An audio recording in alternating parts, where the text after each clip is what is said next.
and gentlemen, welcome to the main event.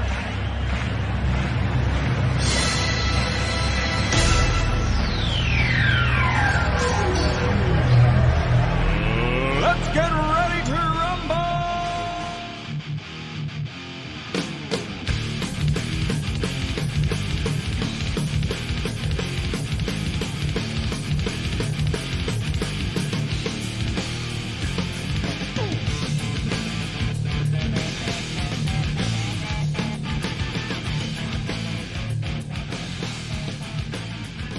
And that's right, everybody. Welcome back once again to another edition of the Best Seat in the House podcast. As always, I'm your host, Rob Cramer, joined by my co-host, Daniel Bobo Curlin. And Dan, how you doing tonight, buddy? I'm doing fine. As you can see, I managed to somehow, by some miracle of miracles, find my glasses after they had got lost in the one room in my house that doesn't have any lights, the living room. And in case you don't know what happened, well, we'll get to that a little bit when we talk about the Giants game, what happened there. Why? That's true. And Dan told us the story on our Patreon, too. So if you want to hear the story right after it happened on our Giants and Jets postgame show we did Sunday evening after both games went final, be sure and subscribe to our Patreon for $5. And you get a whole bunch of extra content, right, Dan? Yep, exactly. Yeah, so definitely, you know what? And, you mentioned it, too. We got a lot of things that we can get into tonight. I mean, realistically, there's the Jets debacle against the Cowboys, the great comeback win for your Giants on Sunday. The Mets and the Yankees are continuing to play the string out as the Mets lead Miami right now, 3-0 down there. Yankees and Toronto just getting underway. And also, something we'll be checking in a little bit at the end of the show. The Rangers, actually, believe it or not, the New York Rangers reported for training camp today.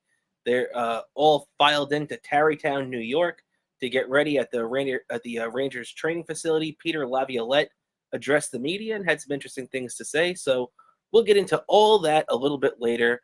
But with all that being said, Dan, you know what?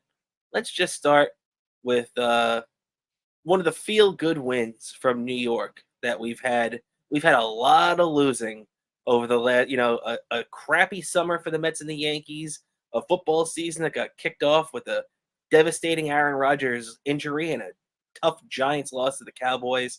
Well, the Giants turned that all around on Sunday after they were down 20-0 at halftime, and 28-7 was the height of the amount of points. They were down 21. They erased that whole thing, ended up tying the game late and then kicking a field goal to take this one in Arizona, 31-28, the biggest Giant comeback victory in the history of their team. And going back even as far to 1949, a stat that we mentioned on the show on Sunday. Dan, you have to be thrilled with how your Giants looked coming out and, getting a big comeback win the other night, right? Yeah, I was completely thrilled about that. At first, the first half of that game, of course, I'm listening to it as I'm on my way, as I was at a Met game, so I had it on my my headphones via the Sirius XM app. So as I'm headed home, right? I caught so the whole time I'm out, the whole first half I'm hearing it. Got home in time to catch the second half of the game. I arrived home around halftime. Put on the TV, and I was like saying, "Oh, this would be a miracle if we come." I went on Twitter and said, "If the Giants it was so difficult comeback." I felt if the Giants come from behind and win this, I will listen to an entire Taylor Swift. I will torture myself by listening. Eventually, I haven't specifically said what day, but it's gonna happen. Just a matter of when. But I will listen to subject myself to an entire Taylor Swift album picked by one of my Twitter followers who's a Swiftie. That's the specific thing I emphasize. The person who picks the Taylor Swift album I'm tortured by has to be a Swiftie. I just felt it was only right that a Swiftie pick the album I have to listen to. That makes a lot of sense. And by the way, everybody, just so you know, that's definitely going to happen. And that's also going to be some extra content on our Patreon. So I think for $5 a month, that's a pretty good bargain, right? Yeah, that's a pretty good bargain. Me being tortured by by a by a Taylor Swift album that's been unannounced. I've yet to see a I've yet to see a response from a Swiftie, and I know there are people that follow me, that I follow, that are Swifties, that are a Swiftie, that will hopefully eventually pick the album, and you'll see me being tortured by listening to that said album, whatever album they picked for me to be tortured by. Well, But speak we'll find a Swifty, by the way, too. Even if that Swifty is Aaron Rodgers himself, we're gonna find somebody to get you the album that you have to listen to. But you got to be happy, even though it sucks. You're gonna have to listen to that whole album because it was worth it because the Giants came back and won, right? up, they won it. That was an amazing comeback. I jumped down on my seat in my living room and I got so excited. I don't know what it was. Why my hands, I was moving. I did something that my hand may have hit my face or something in a way that it pushed my glasses. My glasses went like I had never seen a pair of eyeglasses fly so high, but I knew because this was of course it was already dark by that time, dark outside by that time. And as I said, my living room in my house does not have any lights. I knew, where those glasses fell. This is going to be an extra hard time finding these glasses. And it didn't take until maybe like after I was walking Mr. Maloonigan around a little bit before I got ready to watch Anthony's show. Like so, somewhere a little bit before the Anthony Cumia show started, was when I found my glasses by some miracle. Um, um, Saving me from having to spend money on a new pair and going through another one of those pain in the ass eye exams to get a new pair, because that shit's a pain in the ass, those eye exams, especially the part when they dilate your eyes. I mean, Mhm. lucky you don't have to wear glasses, but I hate that shit when the eye doctor has to dilate your eyes. I feel horrible. It's like I can barely, like it hurts the light until that shit wears out. Oh That yeah, and yeah, I'm definitely lucky. I don't have to go through that yet, but I'm getting a little up there now, and my eyes aren't as good as they used to be. So I'll all right. probably be wearing glasses sooner rather than later. Be glad it's just glasses that you're wearing, because there's some, True. but at least you'll be able to see. But and if Good point. anything, like me, what happened, as you saw, remember the other one Halloween, you saw me. I cosplayed as the Charlie Sheen's character in the movie Major League, Rick Vaughn. I cosplayed as his character. And Very the true. glass, That was a great costume. yeah, especially with the glasses that I'm wearing, just really looked like his. Yeah, you're right. It worked perfect. It worked perfect, man. It was great. But so we're not gonna. Oh, I'm sorry. What were you saying? Yeah. So anyway, I was about to say, speaking of that, if Charlie Sheen ever wanted to be a guest on the show, we would more than welcome him. I would love to talk baseball with that guy. Here he loves baseball, so I think he'd be great to have on the show one day. Yeah, we definitely need a injection of tiger blood into this to this program. So definitely, Charlie Sheen, good old Wild Thing has the Ricky Vaughn has the open invitation anytime he wants to come by. No doubt about that. But so talking about the game and everything, we're not really going to go that in depth with the game because we did that on Sunday. We gave our instant reaction. So if you guys want, you could check that out. But we will touch upon it like we have already. Great job by Brian Daboll. I thought reshuffling the offensive line, something I think that we're going to talk about in a little bit that the Jets head coach should consider. But yeah, Daboll just pressed all the right buttons, and even though it didn't look like it at halftime, the team responded and came alive because they knew that tomorrow, and we're going to talk about that in a second too, that tomorrow's game is going to be really tough. And if the Giants had lost on Sunday, they'd be staring at 0-3 with their impending matchup against the San Francisco 49ers coming up tomorrow, or if you're watching this the day it debuts, it'll be later tonight. So, Dan, that was definitely a huge win for Dayball and his team. Yep, I feel like it is, and I feel like that now maybe hopefully will have a good effect on the team into today to Thursday's game against the 49ers, which by the way, if you might if specifically if you live in the New York area and you're a Giants fan trying to watch this game, but are bummed out you don't have a subscription to Amazon for whatever reason maybe you can't afford a subscription to Amazon. I've gotten confirmation this game apparently because of some, I guess this applies to Amazon broadcast also. The NFL sometimes wants to make sure that the local teams are always shown on network TV in some capacity, even if the game's like broadcasted on ESPN or something. So apparently that this game is going to be, specifically if you're in the New York area, it'll also be shown on Fox 5 if you're in that viewing area of the. So you'll be able to see the game even if you don't have Amazon if you live in the New York area. Yeah, luckily they took care of that and did the right thing, because I mean, it's less reasonable to expect people to have the Amazon package where they can watch that than really any of the other stuff. Even like Peacock, it's been pretty cool seeing like football games on Peacock and everything, but they don't have it there exclusively. You could obviously still go to Channel 4 and watch the regular Sunday night game or things like that. Or I'm a Notre Dame fan, so I check out Notre Dame, and it's cool if you're on the go. You can watch the game on Peacock, on the go. But it's the same thing, that you're saying. It's not as easily accessible as other things. Like, I mean, maybe it's more than Apple TV, like Major League Baseball has. But at least the NFL does right by their fan base, unlike Major League Baseball, and make sure that the game is on regular TV, right? And like I said, this is specifically the local area of the team. Oh yeah, just the local fans. Yeah, Yeah. Anybody outside of the New York tri-state area is going to have to go on Amazon. But for those hometown teams that want to be able to watch their team, at least the NFL did right by them. Yep, exactly. So unfortunately, the what I call the sixth borough, aka Florida. And believe me, I know plenty of Giant fans in Florida, including my Uncle Louie. Big shout out, Uncle Louie.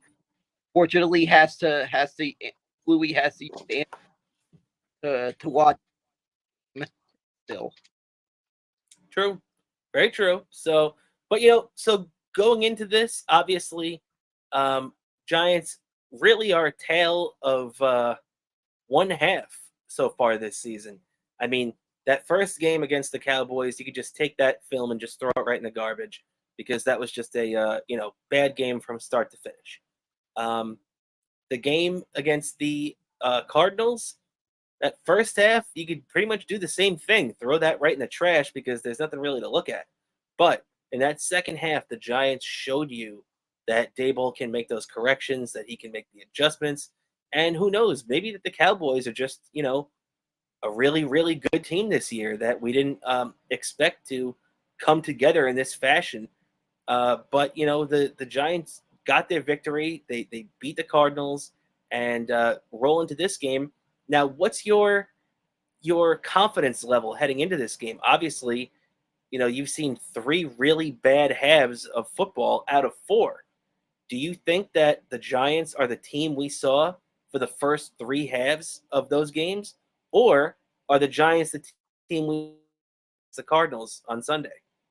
I feel they're the team that we saw in the second half. I just something in my gut just feels like we're gonna win this game against the 49ers. I feel like also this game might be a close one. It's gonna go down to the fourth quarter. I just feel like. Well, I mean, that's what the Giants are going to have to, because I feel like there's going to be 2 ways that this game, or actually technically 3 ways, this game can pull out. If it's a close game, obviously either the Giants or the Niners have a shot. I feel like if it's a blowout, it's only going to go the Niners' way. I don't see the Giants blowing out the 49ers. The 49ers are too good of a football team. if things go awry, I could see the Niners blowing the Giants out. But if the Giants play to their strengths and do exactly what they're supposed to do, now we say that, but playing to the Giants' strengths is going to be really, really tough this week because one of the Giants' strengths, and look, people might like Daniel Jones. He's a good quarterback. I like Daniel Jones. I think he gets unfairly criticized a lot. But let's be honest. Daniel Jones' value to the Giants is immeasurable, but he needs the running game to set him up to be effective. A lot like Zach Wilson in the Jets pass offense, where he's going to need an effective run game to have an effective pass game. And right now, that's going to be a lot harder for the Giants on Sunday, tomorrow on Thursday, because Saquon Barkley is having this ankle issue, and now he is 100%, according to Daboll and according to the Giants, he's going to be missing the next 3 games. So we're not going to be seeing Saquon again until October. Tough spot here to lose him on a short week too. You'd really love to have your top running back to lean on and to take a lot of the pressure off Daniel Jones. But, what do you think about that, Dan? Do you think that the loss of Saquon Barkley is something the Giants can overcome? I feel they could overcome it. I just feel like this game's going to be even tougher now. And this one's going to be getting me Thursday night. I mean, I might be waking up some people in the block Thursday night, regardless of the outcome. That's true. It's going to be me being loud. I mean, during this game. Yeah, you're right. You're right. And we mentioned Saquon, and it's going to be even harder than that now because now just today, Coach Daboll announced that left tackle Andrew Thomas is also going to be out against the 49ers on this short week. So now Daniel Jones doesn't have his best pass blocker and protector, and he doesn't have his top running back. So against this really, really tough Niners team, as much as I do like this Giants squad, and I'm a big fan of Brian Daboll, that's going to be a tough hill to climb against the 49ers. And I would feel better about the Giants if it was here in MetLife. But the fact that they have to go out to San Francisco and play this game is going to be a really, really tall order. Oh, this one's gonna. Oh, this one's I just hope we're gonna win this because this game's gonna. I don't know if I'm gonna be calm until after the game. I might end up with a full head of grays after this game. Well, Dan, look, yeah. You really can't notice, but I feel like if things keep going south like this, they might get more noticeable. And even fact about the grays, the grays on the hair on my head might not be so noticeable because they're very tiny. They're not like so noticeable. Maybe very few of any strands. If I try growing a beard, it grays up pretty quick, as you've probably seen pictures of me when the Rangers were in the playoffs. You've noticed how much gray there is when I try to grow a playoff beard. That Yeah. When my playoff beard gets thick enough, depending how long the Rangers playoff run goes, I've had to just for men on my playoff beard. I had to do that in a couple of times in the past during the Rangers playoff when they've made deep playoff runs. I've had to utilize just for men on that playoff beard. You've had to call in Keith Hernandez and Walt Clyde Frazier to come in and help you get rid of those pesky grays. But hey, on a brighter note, Dan, at least they'd be gray hairs and they wouldn't be falling out and you look like George Costanza, right? Yeah, exactly. Though I have to give credit to George Costanza. There were some occasions he put up some good numbers, I have to say. That's a good point. Got to respect your your bald friends on that one who put up numbers like that. So I can't even argue with that. So I think that's about going to do it for the Giants right now. I mean, I think the odds are stacked against them, but the fact of the matter is the Giants did what they had to do. They lost to a tough Cowboys team. They beat a very beatable Arizona Cardinals team, And now they walk into this game 1-1. Anything can happen. Okay, it looks like, it might be, the 49ers game, but, that's just on paper. And that's all that matters. If you would have told me a week ago that the Jets were going to go out and beat the Bills without Aaron Rodgers, I would have said you were nuts. So who knows? That's why they play the games, right, Dan? Yeah, exactly. That's why they play the game. So let's see how it turns out. I'll be ready there. Fridge fridge full of Stella, and hopefully some couple slices of New York pizza ready to go. Yeah. And hopefully by the end of the night, you're not yelling, Stella! So we'll keep it moving along here, and let's take a look now at the other side of MetLife right now. Is the Jets were crushed in Dallas by the Cowboys, 30-10. Cowboys starting off the year on a roll. They outscored both New York teams by a combined score of 70-10. So, hey, maybe the Cowboys are having a special season. Who knows? It would have been real nice for the Jets to go out there and try and steal a win.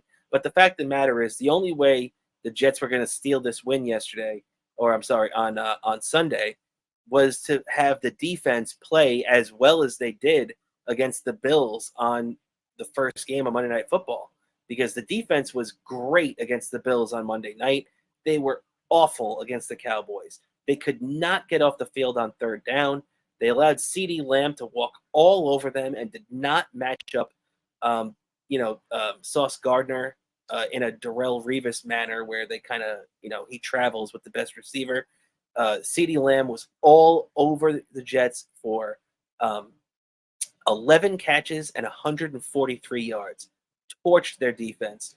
And that's why the Cowboys just went out there and walked their way to a 30-10 very worry-free victory. There were a couple of moments where the Jets could have taken the game and at least made a bigger game of it, where they were down 10-0. Garrett Wilson makes a great play for a 68-yard touchdown, and just streaked all the way to the end zone, outran everybody. It was a great play. Great play by Zach Wilson. Great play by Garrett Wilson. Got to give him credit where credit's due. But after that, the wheels just kind of came off. The Jets had a dropped pick by Sauce Gardner that allowed at 10-7 that allowed the Cowboys to continue to drive and eventually make it 18-7. And on that same drive, by the way, we were talking about this on Sunday, how the Jets get screwed with calls every week. Now, you'd think, okay, maybe he's just a Jet fan bitching and moaning because the Jets lost and the Jets don't get calls. Yeah, well, look at this. The Jets have not had a roughing the passer call for them since November 28th, 2021. That's how long it's been since a roughing the passer call was called for the Jets protecting their quarterback. Now, the Jets had a garbage, and anybody watching the game would have told you, garbage roughing the passer call against John Franklin Myers, where they claimed it was a late hit against Dak Prescott. Complete garbage. Well, the NFL backed that up today because at about 4 o'clock, they put out a statement saying that the John Franklin Myers hit against Dak Prescott was a legal hit and the Jets should not have gotten flagged. In other words, that drive should not have continued. They should not. Maybe Dallas should have gotten a field goal out of that, but it definitely would not have been a touchdown. That is what makes you furious with these NFL officials, because there's just no accountability. These guys blow calls all the time that change the course of games, and they're not held accountable for it. I mean, at least in baseball now, they have these umpire auditors, so you can tell which umpires blow the most calls. They can't hide Angel Hernandez anymore behind his bad calls. Everybody knows by the stats how bad he is. They should start doing things like that with the NFL officials for how they come up with these terrible, terrible calls that change the outcomes of games, right? Yeah, well, for one thing, I got to say about in any sport, umpires or referees, a little word of advice, and I'm sticking by this too. If I had a daughter, I would not let her date an umpire or referee. That's the famous line that you use, and it's true, man, because you get sick of these guys. You get sick of these guys. They blow these calls. They're not held accountable. And look, do I think that it would have turned the tide and the Jets would have won the game? Not as much as the Sauce Gardner dropped interception. I think that because that could have put the Jets ahead 14-10 and completely changed the complexion of the game. And come on, Sauce. I love you, but you gotta catch that interception. You can't if you want to be talking 85 Bears and you want to be comparing yourself to Darrelle Revis and Marcus Peters and these great cornerbacks that we've seen over the last few years. Charles Woodson, Deion Sanders. You want to be in that conversation. You got to catch these interceptions, right, Dan? Yeah, exactly. And right now, until you've done that, you can't say that.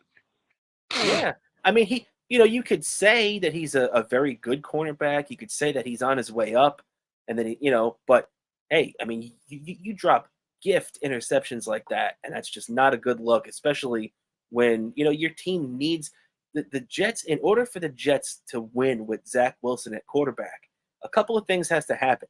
They have to play pristine defense. They have to hand the ball off a lot, which we'll get into in a second. They didn't do that at all. Breece Hall actually commented after the game and said one of the reasons why they struggled moving the ball offensively is because he only touched the ball 4 times. You know what? Most of the time, even if it's true, I don't like players speaking out of turn like that. But you know what, though? Breece Hall's 100% right. Why would he get the ball 4 times? This is a guy that ran for 130 yards against the Bills, one of the better defenses in the league the week before, coming off an ACL tear. And now you have him here and you give him 4 carries? And not to mention, this is one of the things that drove me crazy in this game too. So the Jets start off a drive, 1st and 10, hand the ball off to Breece Hall, 9-yard gain, 2nd and 1. So what do they do on 2nd and 1? You'd think they just gained 9 yards with Breece Hall. Let's give the ball back to him and get that 1st down. No, they come out and pass the ball like Patrick Mahomes is playing quarterback for them, or, John Elway came out of retirement and he's playing for the Jets, and suddenly, they're in a passing offense. You can't be doing that. Rex Ryan said when he was the Jets coach, there were weeks where he was prepared to run the ball 50-plus times in a game. The Jets have to get in that mindset, or this season's going to be flushed down the toilet real quick. Right, Dan? Yeah, exactly. I saw some highlights, and that was just I can just hear the curses coming out of every Jets fan that probably watched that game. Yeah, no doubt about it, man. My dog Murphy was avoiding me after that game because of the words that were flying out of my mouth coming out of the end of that game. I could imagine barking up a storm. Yeah, really. Out of pain from having to just watch that garbage game that Jets put out there. Very, very disappointing game for Jets fans. But you know what?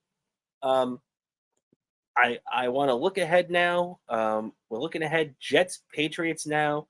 Patriots coming into MetLife Sunday, 1 p.m. The Giants are out on the West Coast tomorrow, so the Jets got Sunday all to themselves, which, by the way, as a side note, tomorrow, immediately following the Jets game, immediately following the Giants and 49ers game on Thursday Night Football, we'll be doing our live Patreon show immediately after that, our little Giants 49ers reaction. And then on Sunday, immediately following the 1 o'clock game, so you figure the Giant game tomorrow is probably going to be around 11:30. The Jet game after that is probably going to be around 4 o'clock after both games end. So if you want to hear our immediate response, please do us a favor and subscribe to our Patreon. And by the way, I just saw out of the corner of my eye, Mark Vientos just hit his 2nd home run of the night, and the Mets have a 4-1 lead. So Vientos is starting to look pretty good now. I'm liking what I see out of the kid. And, Yep. and we'll get to the Mets in a minute too. So I'm sorry, what were you gonna say? I was about to say it's about time they're finally giving Vientos a chance out there.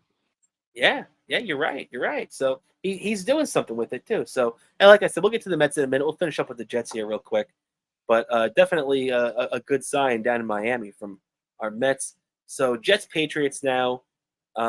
Look, it's been a very, very bleak, to say the least, outlook against the Patriots for the last decade plus.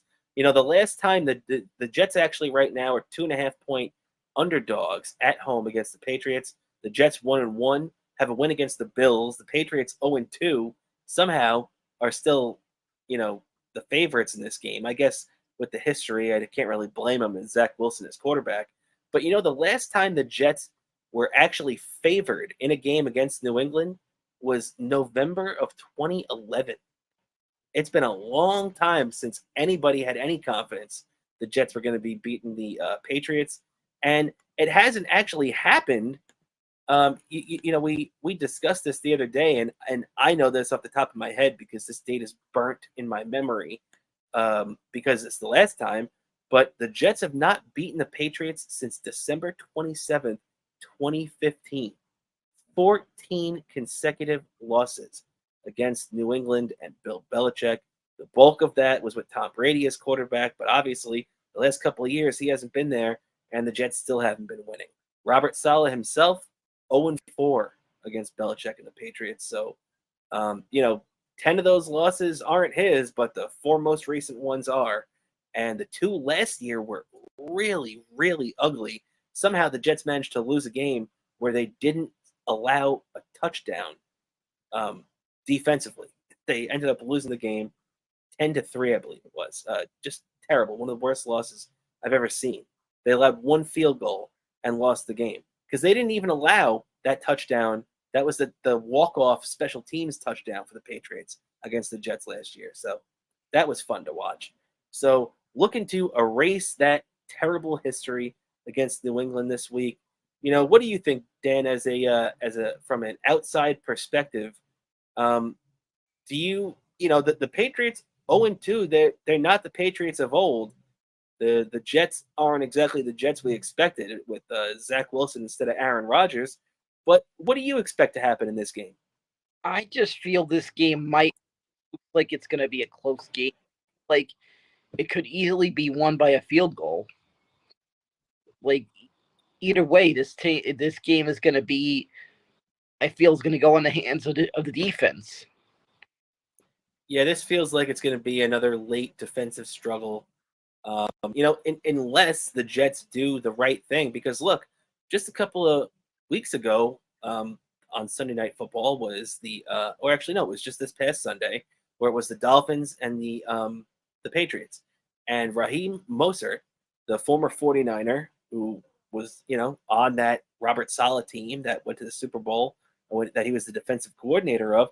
Raheem Mostert ended up running for 2 touchdowns, 100+ yards, and completely knocked around this Patriots run defense. And as a Jets fan, it makes you salivate for that defense, the run defense at least, because the Patriots still have a really good pass rush and still defend the pass really well, which is enough to confuse Zach Wilson.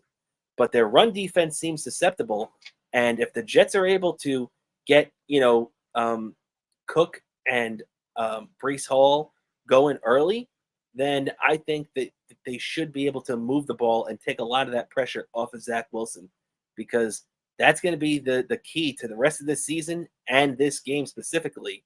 Run the ball down their throats, right? Exactly. That's what I'm looking at this game. And if that can happen, the Jets could hopefully pull off finally beating the Patriots, which the Patriots these days it's hard to believe that they look vulnerable. I mean, this is the same thing. It's like the shocker when you've seen when Michael Jordan retired, seeing the Bulls vulnerable. You thought something you'd never see that after all those years. Unfortunately, us Knicks fans had to deal with the Knicks losing to the Bulls so many times in the playoffs. That's true. It was like year after year in the 90s. And that that was only 10 years. I mean, think about this. The Patriots have been doing it to the Jets for twice that long. So it's been a really, really rough 2 decades against this team. And it's going to, this Sunday is going to go 2 ways. And this is how we're going to wrap this little football half of this episode up right now. And this Sunday is going to go 2 ways. Either the Jets are going to win, and there's going to be, even with the sadness of the Rodgers injury and everything, the downness from losing to Dallas in the fashion which they did last week, even with that, there will be elation from the Jets fans. MetLife Stadium is going to explode with happiness if the Jets win this game. People are going to go crazy. Jets fans want something to cheer so badly. It's been so long, and just the kick in the groin from Aaron Rodgers going down earlier this year, really sent a lot of people, including myself, spiraling. But the win against the Patriots would mean so much, because, not to mention, if they lose that game to the Patriots, it's going to be the complete opposite. Robert Saleh will buy himself a couple of weeks of people not saying he's on the hot seat and calling for his job if something goes wrong, which I think is a bad mistake anyway. But if the Jets lose that game, everything gets ramped up 10 notches. I mean, and that's not even saying enough.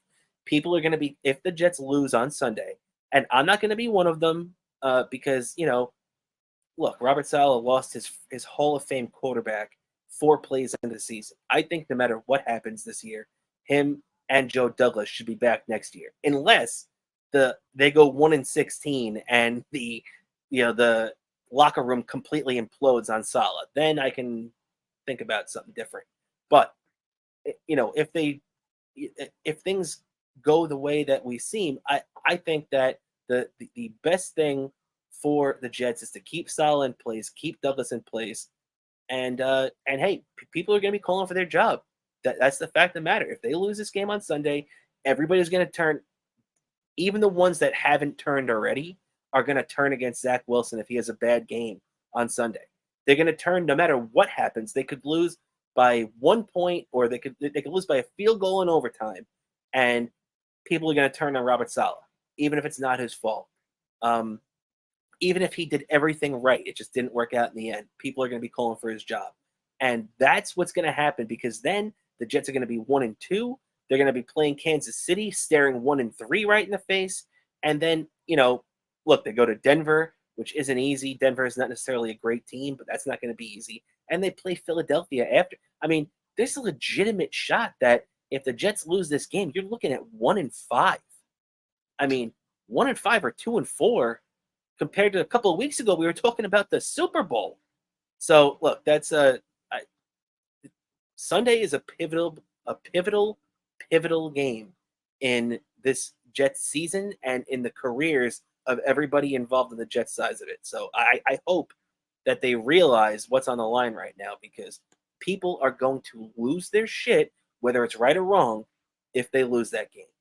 So I just get that off my chest. Now, sorry, Dan. The outcome of the game, I feel like if they win, I'm going to need a defibrillator for you. If they, I might need a defibrillator standing by you. So, yeah, you're definitely going to have to, get the defibrillator, get the shock treatment, get everything, because I'm going to be losing my mind one way or another. At 4:00, I'm probably going to be out of my mind on Sunday, because either I'm going to be losing it because the Jets lost again, or I'm going to be losing it because they just won an incredible game. So you are absolutely right about that, my friend. And yeah, so just I'm sorry, what were you going to say? Yeah, exactly. Yeah, so you know the deal. You've been around me long enough to know that's the case. So yeah, I want to keep it rolling along here now, and I do want to talk about this too, which we really haven't talked about too much yet. So we're talking about the Mets. We're talking about Mark Vientos. Kodai Senga's out here right now throwing another great game to the 6th inning. He's actually third in the league in ERA right now, having a fabulous, fabulous rookie season. I think he's a slam dunk for Rookie of the Year. But, who knows? Major League Baseball always manages to screw things up. But, what do you think, Dan? We're talking about yeah, what were you going to say? Yeah, Singo looks like right now definitely on pace for Rookie of the Year. I just feel like if it's just something in my gut had a feeling, even though maybe there was this unknown with him, I just had a feeling because I feel like this guy was, even though he had pitched in Japan, I just feel like he was one of these players that looked like he was. I was reading how this guy seemed like he was readying himself to play in MLB. I feel like I heard stuff like he was warming up because I hear how the baseballs are. They're kind of similar in Japan, but they're slightly different. There's some slight difference that are kind of hard to explain. But I hear he was warming up with like a regulation MLB ball when he was warming up for prior to games and stuff, and then and taking his throws, he was trying to get used to an MLB regulation ball, and he just felt like he was readying himself to play in MLB, Oh, and yeah, you're right. it's been paying off, and so I feel like this guy. I know this is just 1 year, but this guy keeps it up. He might be one of the greatest pitchers to come out of that country. Yeah, I definitely don't disagree with you. I think that Senga has had a great season so far. He's racked up the strikeouts, and I think he should be really a slam dunk for Rookie of the Year. So we'll see. It's going to be a little more difficult on the American League side. So, and Corbin Carroll with 25 home runs and 50 stolen bases for the Diamondbacks this year still might sway people. So, I think either way they have a good choice. But yeah, Senga should definitely be in that discussion. But the guy that's going to be making all the decisions for what's going to be happening going on after this season is former Brewers general manager David Stearns, former Met intern back in 2008. He is set to return to the organization as the president of baseball operations, and that deal kicks in on October 1st, 2023. A lot of different feelings about that, Dan. The news broke a couple of weeks ago, and, me and you were both really kind of down on the Mets and really up on football. So we kind of let that slip through the cracks a little bit. But now, as we're coming to the end of the season and this deal is just about to kick in, what are your thoughts on David Stearns coming back to the Mets?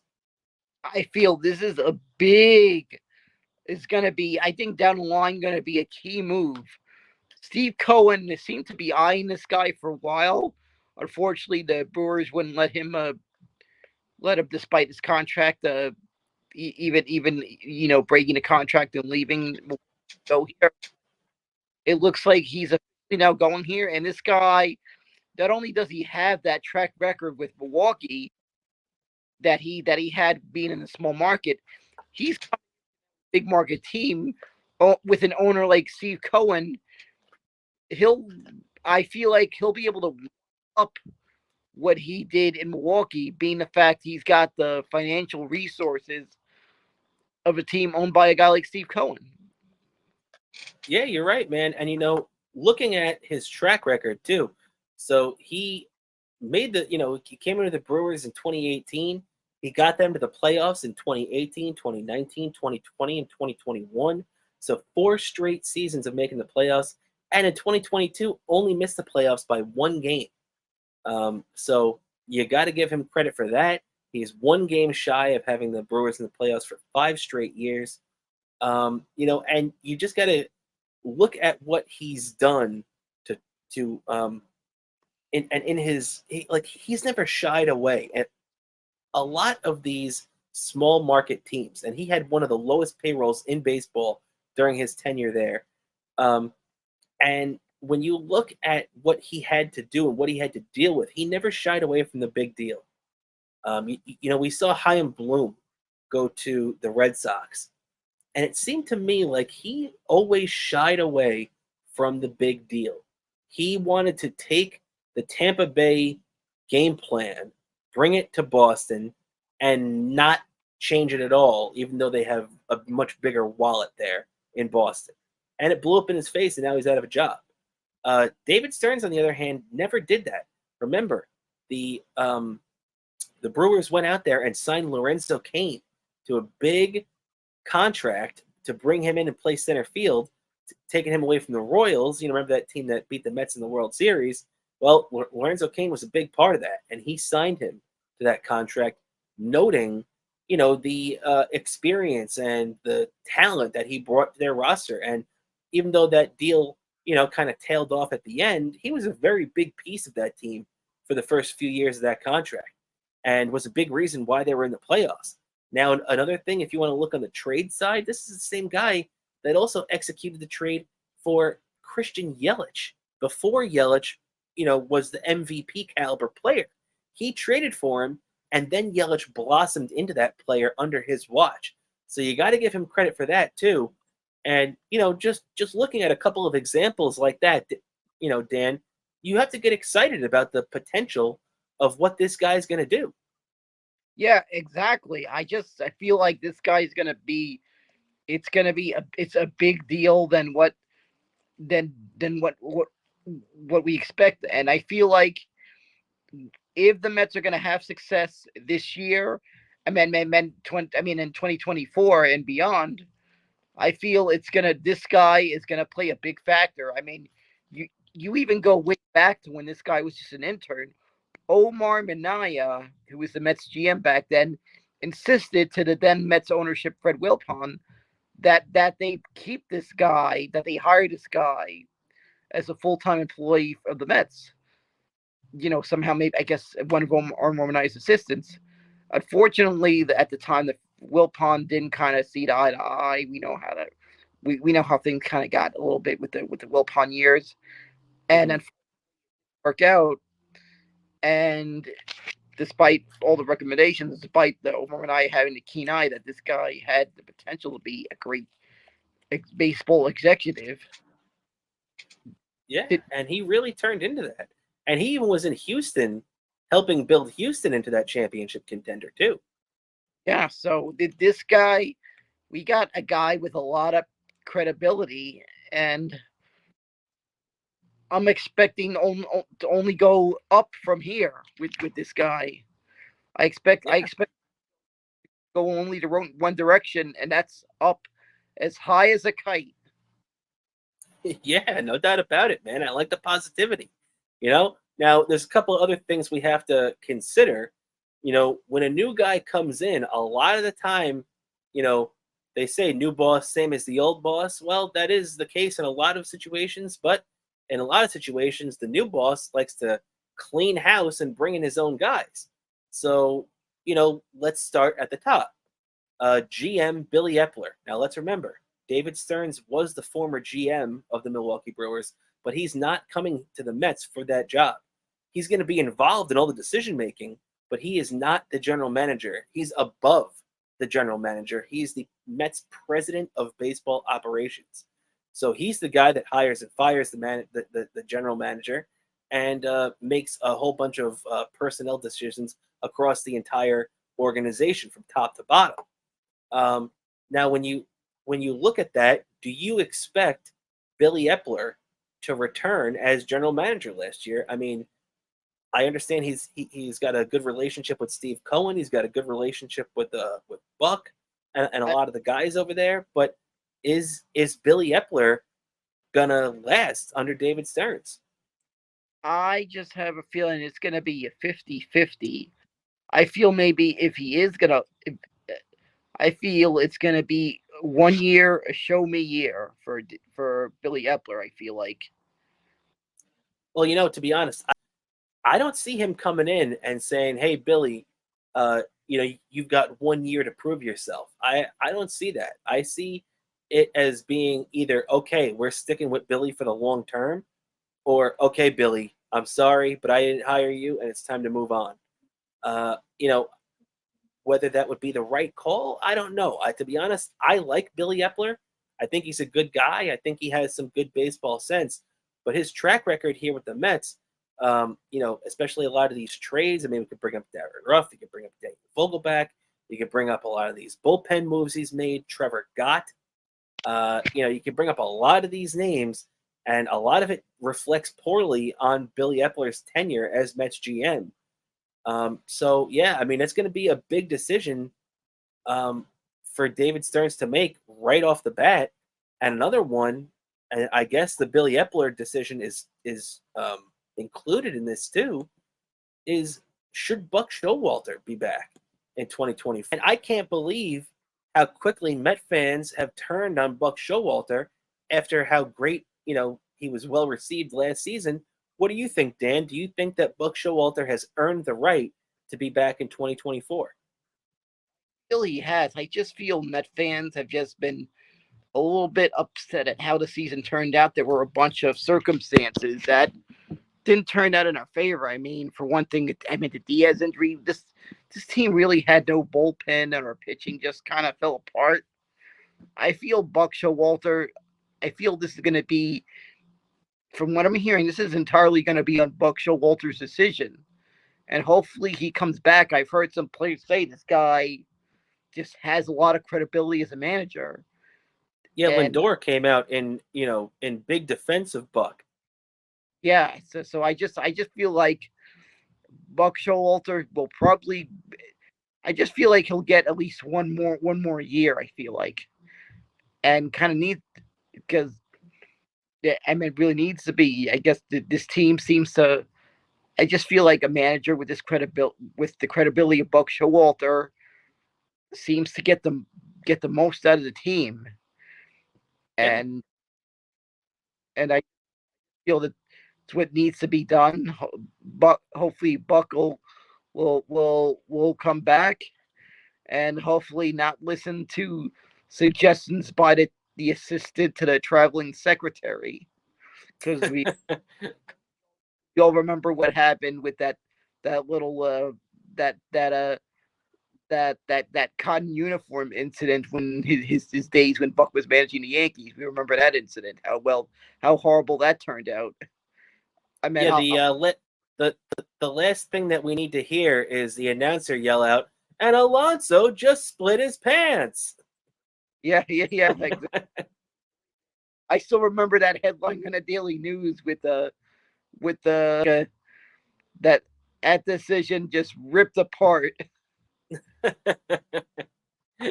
Oh my God! No, it's true. It's true. So, but yeah, I agree with you. I think Buck should be back next year.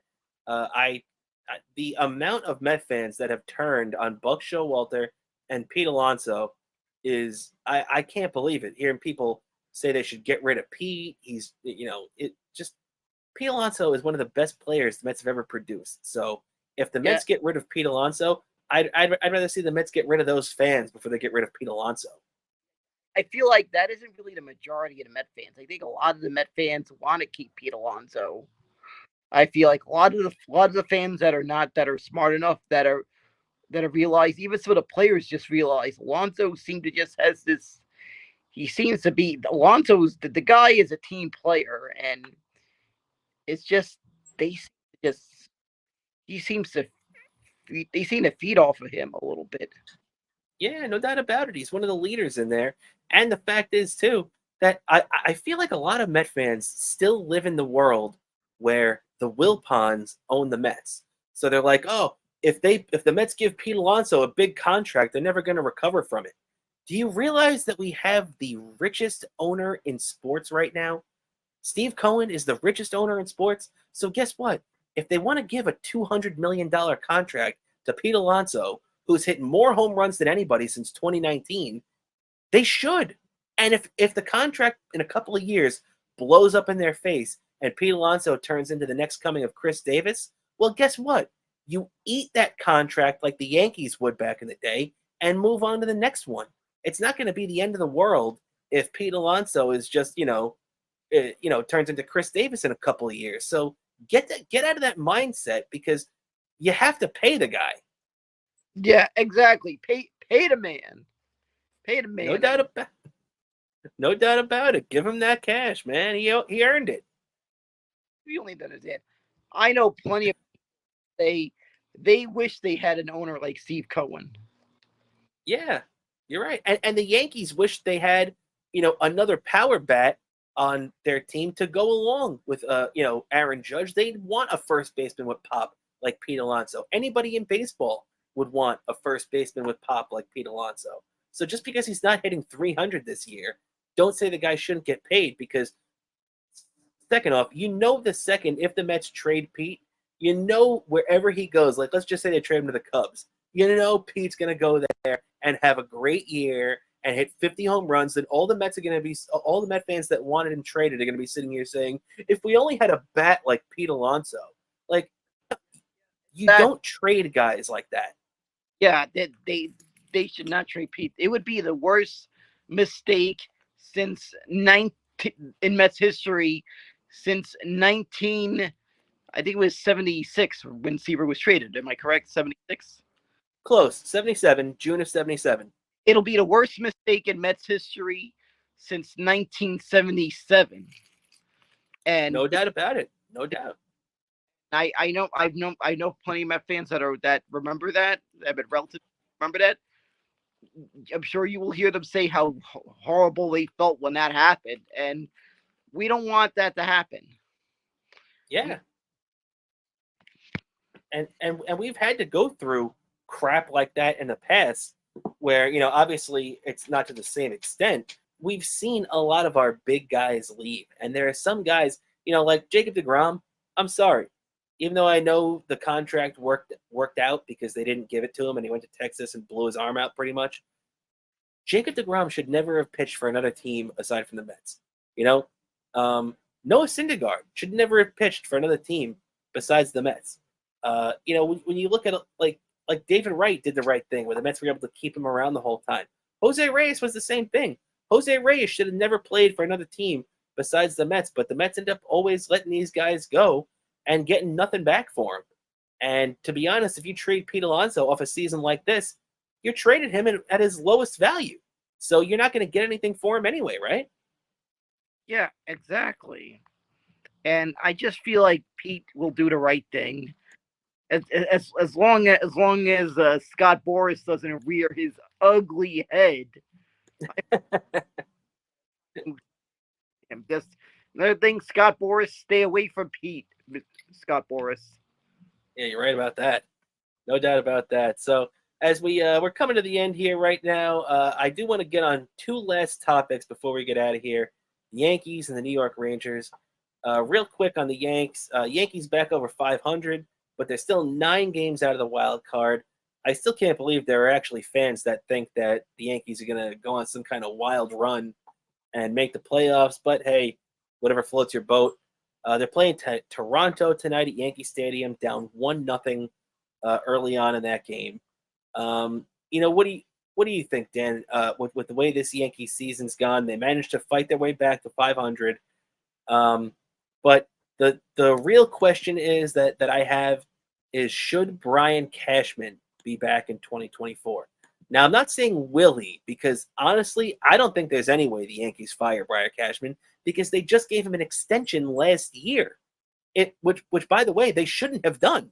Brian Cashman should have been fired after last season for another failed playoff outing, but because then it turns around this year and blows up in their face to a year where the Yankees are not going to see the postseason for the first time since 2016. And, what do you think, Dan? Should Cashman be back? I think he should be fired.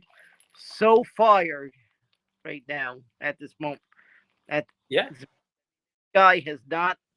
I feel like Cashman has just lost his touch.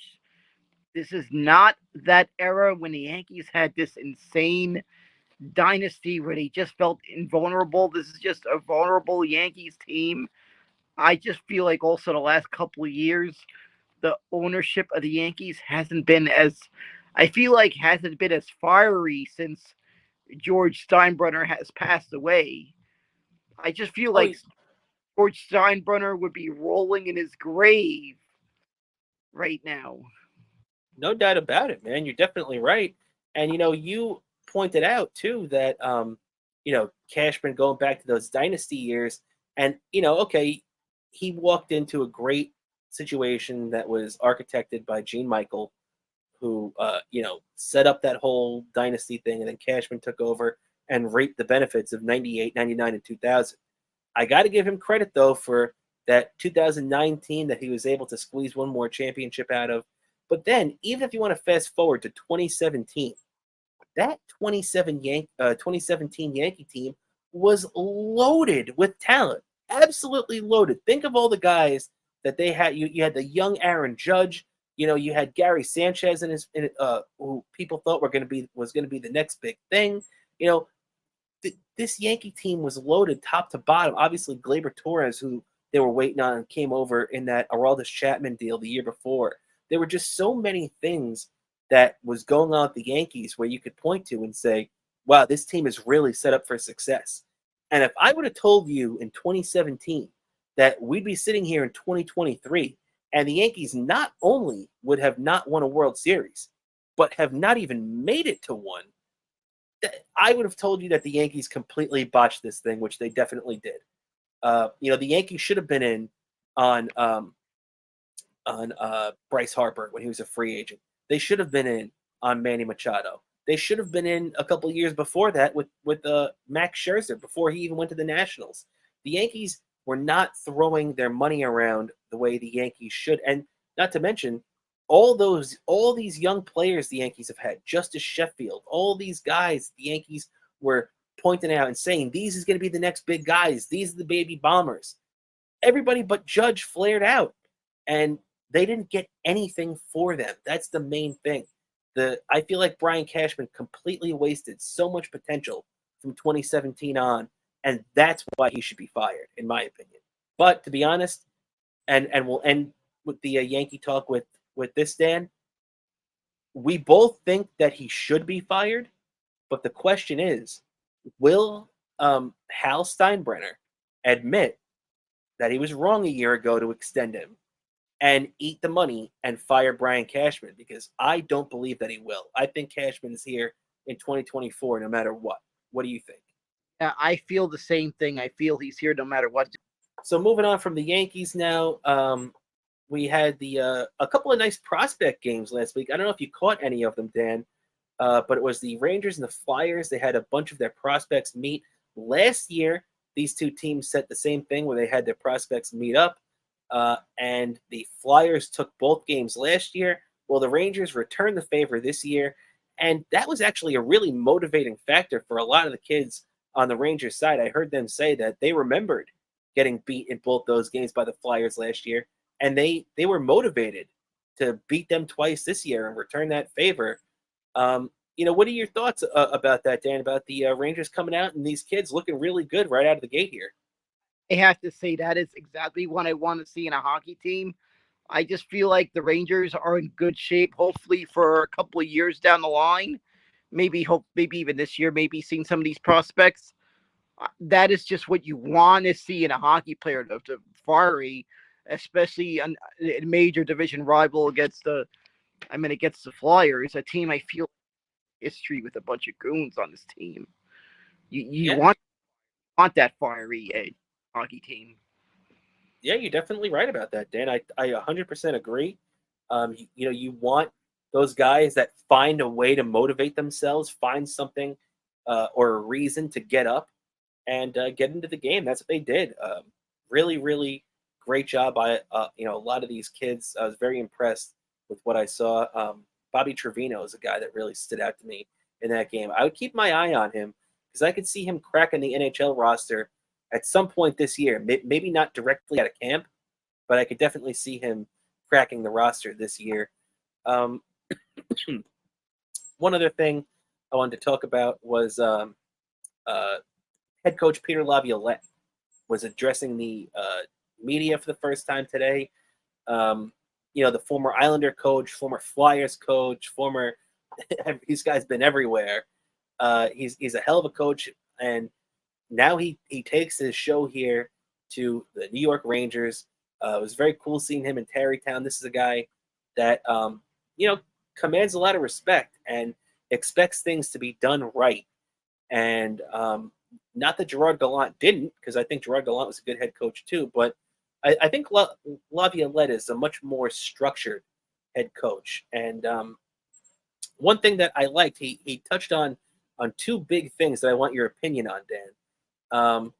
One thing that he touched on was that he's going to keep the leadership group together for the Rangers this year, meaning that all the captains are going to remain the same. There was a lot of questions about Jacob Trouba and his ability as Rangers captain last year. What did you think, Dan? Were you approving of it, or were you down on Trouba as captain by the end of last year? I feel he was an okay captain. I just feel like, unfortunately, last year we faced a brick wall in the playoffs. Unfortunately, somehow we didn't take enough shots against that rookie goalie that the Devils threw out against us. Yeah, I think unfortunately the Rangers mentally put up their own brick wall, because we saw that kid get taken apart in the second round by Carolina, and for some reason the Rangers just could not mentally beat that kid. I don't know what it was, but the Rangers just got in their own head and could not figure it out. And I agree with you. That was worrisome for the leadership group to blow a series like that. That's a series the Rangers should not have lost in a million years. Because you saw the Devils are a decent team. They're not bad, but they were not good enough to beat the Rangers last year.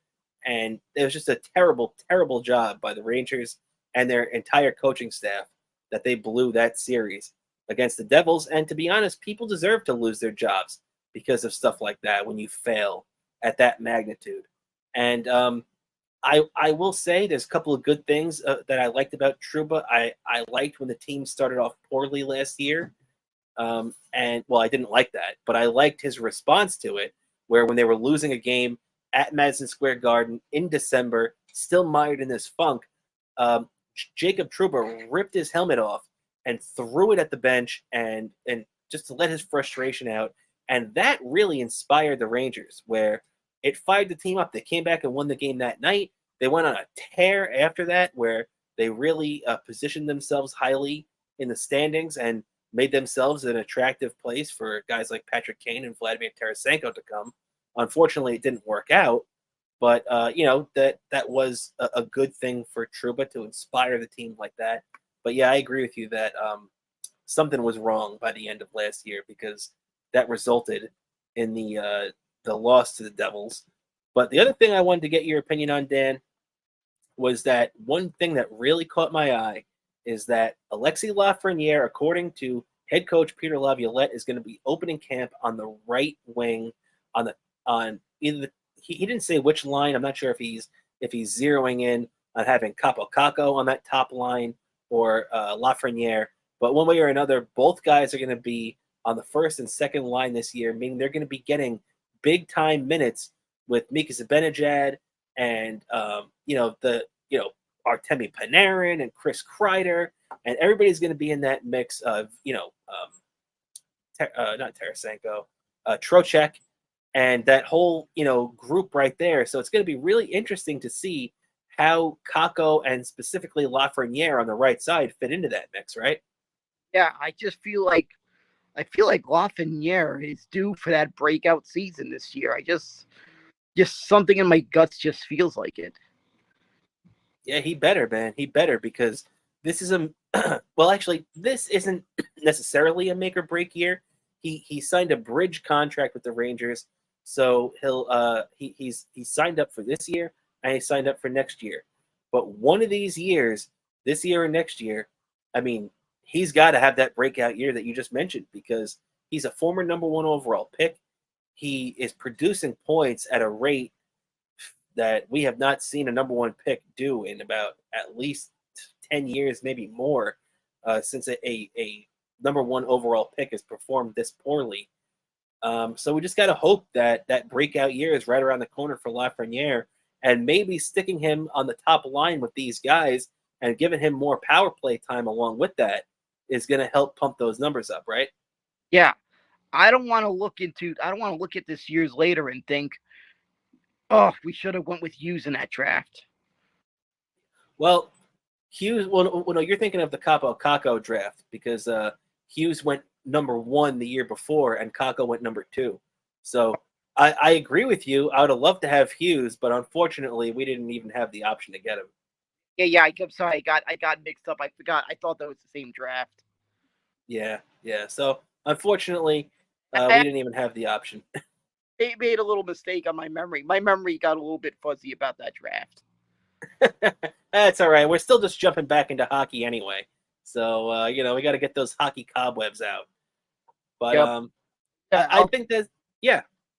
I'll be full on ready, rocking my Rangers jersey and my bro hat, ready to go in my living room, and probably making a lot of noise that Malunigan will respond with the barking as always during hockey season. Exactly, man. So I think that's just about going to do it for us today. Before we get out of here, Dan, you have anything you'd like to plug for yourself? Sure, my Twitter account, Bobo103NYC, and of course my Instagram, Bobo718DK, and of course my YouTube account, Daniel. It's Daniel. It's one word. It's Daniel Curlin, and there's going to be some content out.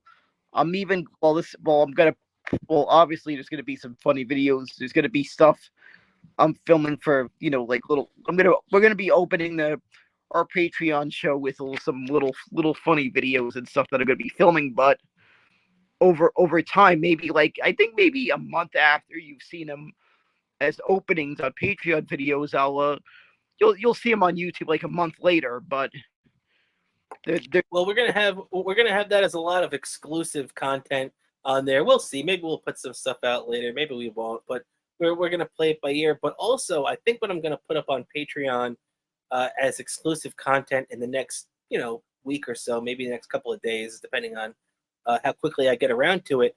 If you recall, we did a show where you were a guest with me on my old show, Coffee with Cramer, where me and you were talking about when we went to the Halloween party at Anthony Cumia's house. And we were talking about how when I was Captain Morgan and how I was accused of throwing up in a bed in Anthony's house upstairs, which obviously I did not do, and was later cleared on the Cumia show by both Anthony Cumia and Dave Landau. And there's an interview where me and you are discussing this whole thing, and it's a pretty funny interview. So I think eventually I'm going to add that as a little bonus clip on our Patreon as well. Yep, exactly. Little funny thing that'll take you back to the days when you'd find back in the days when the compound existed, and exactly. And you'd find me and you'd likely find me and Robert at those amazing Halloween parties that Anthony threw back in those days. So there'll be some content there. Absolutely, man. A lot of funny stuff. And trust me, I had a blast doing it. All you Patreon people, you'll be glad to join that. And plus, like I said, once I step up and decide what Taylor Swift album I will be tortured with, we'll have a video of that on Patreon for you to see.